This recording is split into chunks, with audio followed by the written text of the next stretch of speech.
เอาค่าหมายสงคาเดอันพี่น้องขามักด้วยค่ะเนาะจื้อพี่น้องค่ะยินวัดไว้ไว้ตั้งค่ะเนาะอันได้เป็นจื้อผ่านพี่น้องไว้ก็เขาอันหูจักปีจักน้องเฮ้มาเจอก็มายินเลยกัน10เกาะมาเจอก็มายินเลยกัน20เกาะเลยเนาะย้อนเพื่อหางแรกเขามาโฮมๆกันให้ยินตั้งค้างในการที่สับแรงเลยค่ะเนาะนะคะ1 2 3 4 5 6 7 8 9 10 11 12เนาะอันผ่านพี่น้องไว้ก็เขาเสเลมายืนตั้งขาในแต่มีตา12ก่อค่ะเนาะในทำที่เป็นก้นขาในก็ก้นขาเนาะในก็ก้นขาอันเป็นก้นขาในแต่มีอยู่มัก70ปลายใช่ไหมก็อันเป็นมาโดยพี่น้องไว้ก็เขาในแต่มี2ปลายค่ะเนาะขานับโดยคร่าวๆก็ไปเพราะอะไรนับ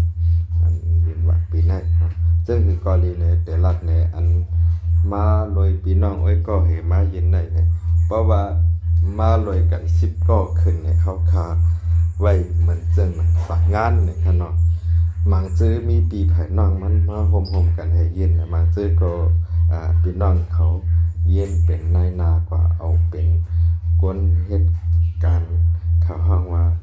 ผู้นำรายใหญ่นั่นต่อวัดต่อไว้ในวัน10ก็ขึ้นเขาคาไว้จังไรค่ะเนาะกำนันไรพี่น้องเขาคาไผ่ก็เลยก็หนึ่งขยินวัดไว้ตั้งเขาเนี่ยก็ยินหลีฮับตอนคานอกในอันมาแยกในติล่างลุมตั้งคาใน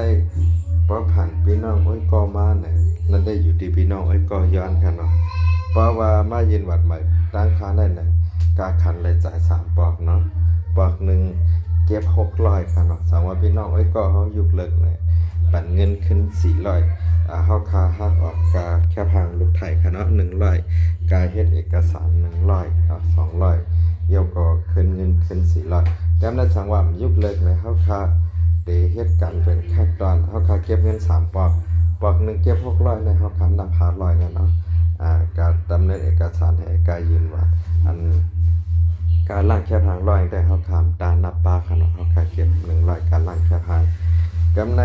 ปอก2มาเนี่ยเดี๋ยวอะไรมาจ่าย 4,000 เนาะเพราะนั้น 4,000 ให้อันใน600ให้เท่ากับเป็น 3,600ว่าประกัน3มาเนี่ยติเก็บทาง 3,500ไว้เก็บทาง 3,500นะหมายความว่ายินวัดหมายตั้งค่าเขาได้ติตกอยู่ 8,600 ครับเนาะกำในตั้งหมดติป้ากาหือเนี่ยเพราะเมื่อกาก่อนอ่อนป้อนมาป้อนไทยวัดสีของเลยตั้งเขาขาดได้เก็บเพิ่มทาง600ในขณะกาก่อนอ่อนป้อนมาอยู่ที่กาหือ8,100เหรอเยี่ยมก็มาผมเป็น600เหรอเป็น8,700เนาะในผมป้ากาตรวจอัตลักษณ์กาวีซ่ากาตรวจอัตลักษณ์เนาะกาวัดสีของเนาะกับนั่นเลยว่าพี่น้องเขาก็เลยก็นึงเคยยินเลยก็มายินกำในตัดเฮ็ดวีซ่าย้ายเข้าวีซ่านะเจอมีพาสปอร์ตมากกว่ามีค่ะเนาะในกลุ่มเนี่ยนั่นเขานับ1,850นะเมื่อปนมาเนาะเมื่อปนมากับนั้นเพราะว่ามายินเลยจำเตโต๊ะหูข้าวๆหมอกเหมือนนั่นแหละเนาะหมอก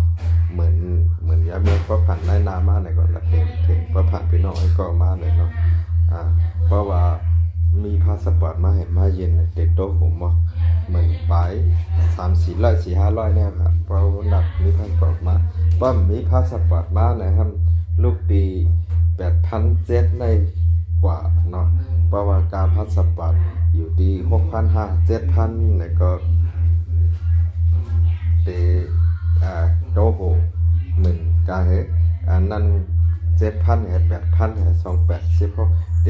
ลมสั่งว่ามีป้าพาสปอร์ตในโตโหเหมือน 5,000 ปลายๆนะครับเนาะเพื่อการเขาคาเต็มลาดป้าลองพาสปอร์ตนั้น